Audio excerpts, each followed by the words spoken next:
In Malachi chapter 2, verse 3 and 4, God says to the Israelites, "Behold, I rebuke your seed and spread dung upon your faces, the dung of your solemn feasts, and shall take you away with it.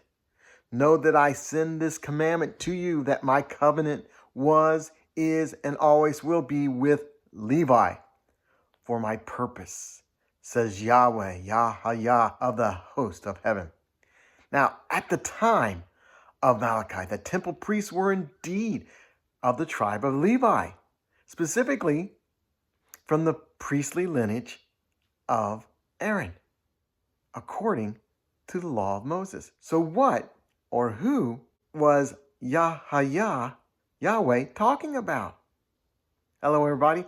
I'm Keith O'Dare, and welcome to the Messianic Moment, where we look at scriptures in the light of John chapter 5, verse 39, where Jesus was telling the people there, hey, you search the scriptures, and in them you think you found eternal life, but they testify of me.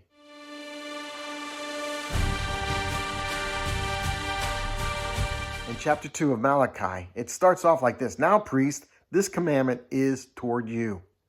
If listening, not hearing, if putting not appointments to heart, to give glory to my name, says Yahweh of the host of heaven, I will send a curse upon you and curse your blessings, also cursing indeed, because you do not put it to heart.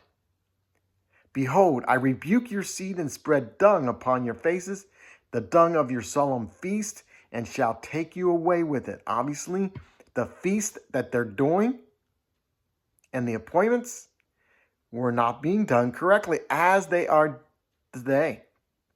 "Know that I send this commandment to you, that my commandment was, is, and always will be with Levi for my purpose, says Yahweh of the heaven of hosts." As I said at the beginning, at the time of Malachi, the temple priests were indeed of the temple of Levi, especially from the priestly lineage of Aaron, according to the law of Moses. So what or who was Yahweh talking about? In Hebraic tradition, not Jewish. Remember, they are not necessarily the same.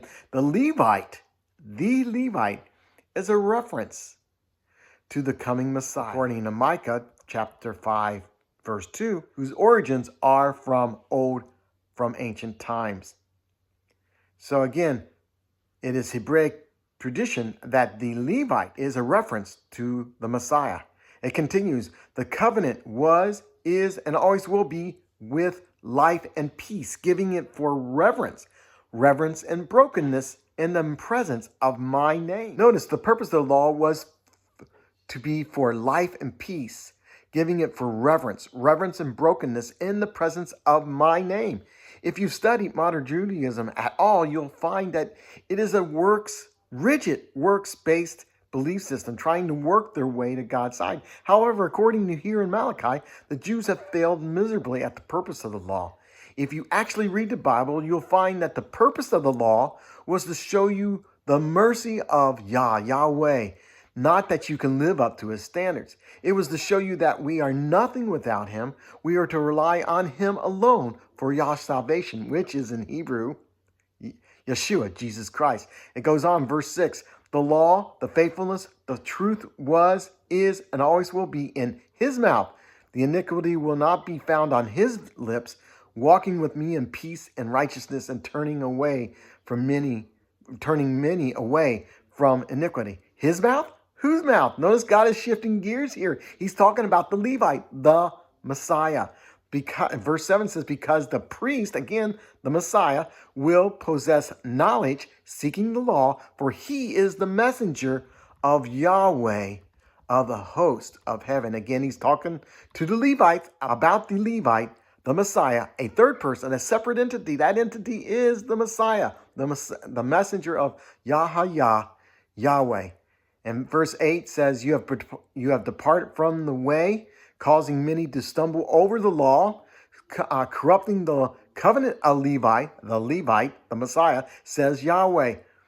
Therefore, I have also set you as contemptible and low among all people due to you not having kept the way, bearing the presence of the law. This is the main reason for the many troubles of the Jews, especially for the last 2,500 years. Now, are they banned forever from the presence of the Lord? Absolutely not. Yah is merciful and is always looking for his prodigal sons to come home.